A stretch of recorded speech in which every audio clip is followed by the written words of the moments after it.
இவங்களோட வீடு எல்லாம் அப்படியே இருக்கும் பொழுதுல.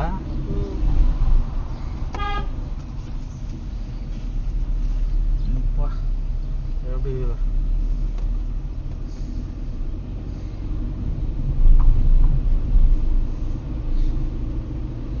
ஸ்பீட் பிரேக்கர் பாருங்க ஒத்துனே இறங்குறவங்களுக்கு அதான் சொல்றேன். ஸ்பீட் பிரேக்கர் இப்படி இருக்க கூடாது இறங்குறவங்களுக்கு.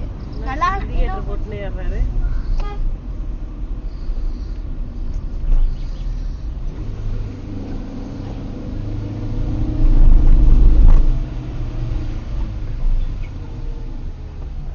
போய் தோலடா டேய். இங்கேயே புக்கின்னு கஷ்டப்பட்டு எடுத்து ஆனால் ஓவர்டேக் பண்ணுறாங்க. ஆமா அவங்க பின்னாடியே போன வேலைக்கு ஆகாது. இதுல இருந்துதான் பேம்புவா